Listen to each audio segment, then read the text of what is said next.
Hi, I'm John. I'm a professional travel videographer, and today I want to talk to you about interview setups using only natural light. So first off, let me just say, I am not saying that you shouldn't use lights. I have plenty of lights and I use them always when I'm in a controlled setup or a studio or on a commercial shoot. But when you're traveling, it's hard to take lights. And a lot of times you can't take lights. You don't have access to lights.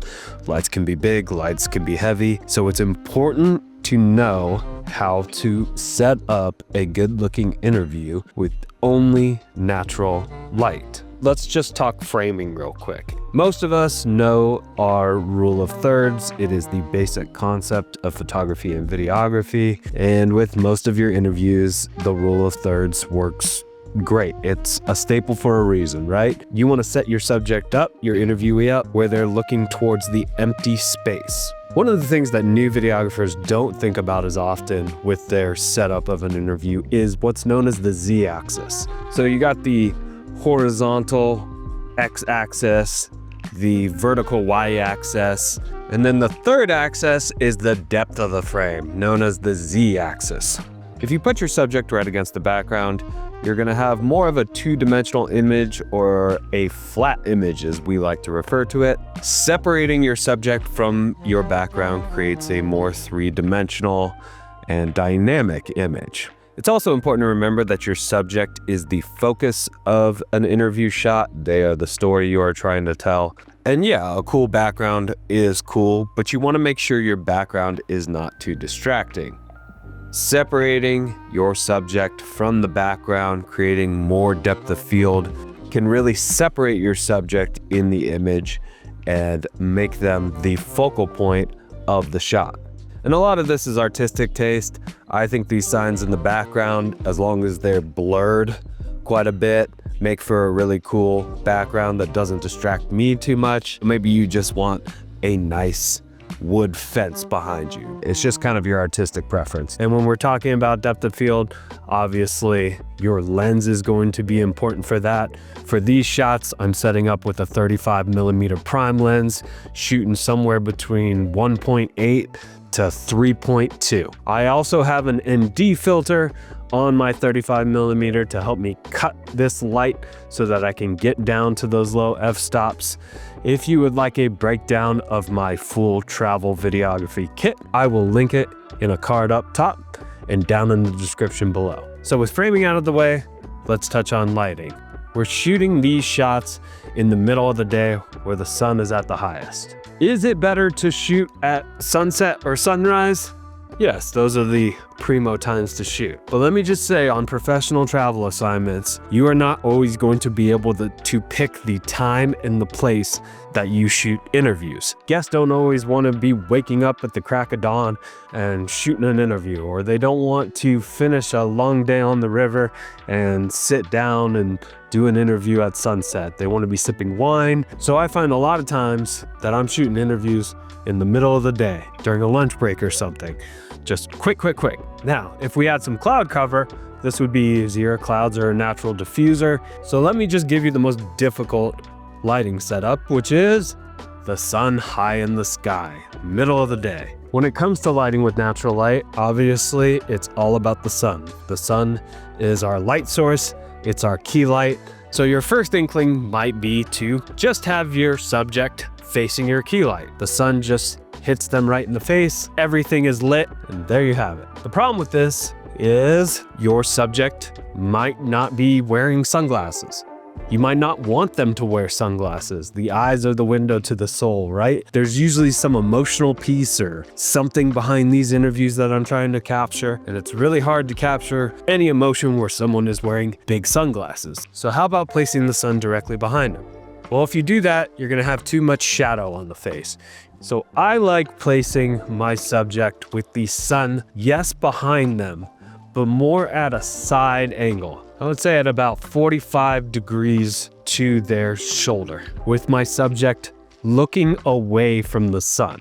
This allows my subject to see, and the sun acts as two lights for me here. It acts as a key light and a hair light, kind of separating them from the background. You get this nice wraparound effect from the side of their face, where you have good light on one side going over to more shadow on the other side. And this is what we call dynamic lighting. This is what 3-point lighting is all about, where you have a strong key light on one side and a soft fill on the other. It's not flat. There's shadows, there's contrast.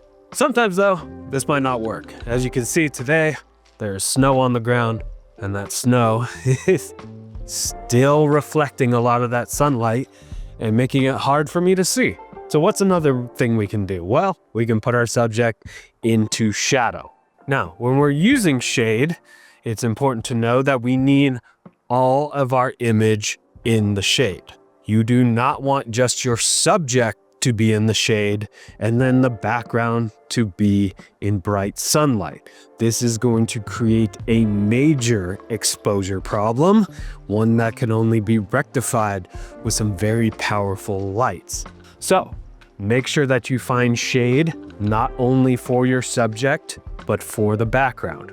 This is going to give you even light, and though it might not be as dynamic as our previous shot, it's much more important to get your exposures right than to have that kind of dynamic lighting. There is still snow on the ground, and so it is cold outside. So maybe we don't want to be shooting this interview outside. We want to be inside where it's warm. Well, in that case, it's time to find a window. We are looking for a big window, something that lets in a lot of light. Now with this window, kind of the same principles apply. Just think of the window as the sun. That's where the sun is coming through.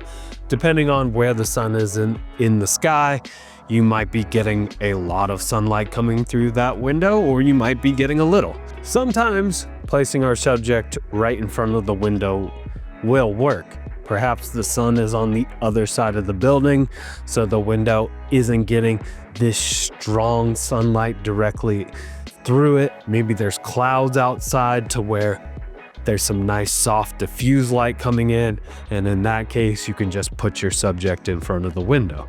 But maybe you have the sun low in the sky just blasting through that window, and it's not going to work if you put your subject right in front of it. First thing to look for is any kind of diffusion on the window itself. Perhaps the window has some blinds or some shade where you can cover them up, create a little softer light, and there you go. You can put your subject right in front of that window for some decent lighting. But what if it doesn't have that? You're going to want that window side lighting your subject so you get that nice dynamic shot. Depending on where the sun is and where it's coming through the window, you can have the window either a little bit behind them or a little bit in front of them. It just depends. You got to kind of play with it, figure it out, but remember the window is going to be to the side of them, and that is going to give you the most dynamic looking interview lighting. A little bit of a bonus tip I have for you to close this video out. I like a frame within a frame. Here we have an interview where the sun is setting behind some mountains, so it is not high in the sky. It is actually gone behind some mountains, so we have some nice even light. You have her kind of in the center here because she is the star of this show, and I wanted to give her more gravitas, so she's a little bit more in the center here. But you can see that the two trees behind her have kind of framed her within a frame. I really like trying to find these kind of backgrounds for my interviews. Let me show you another example. This is another travel assignment where we are inside of a gym. This is early in the morning. There are a bunch of windows on the right-hand side of our interviewee. So you can see that very strong light coming in from the side, giving us that dynamic look.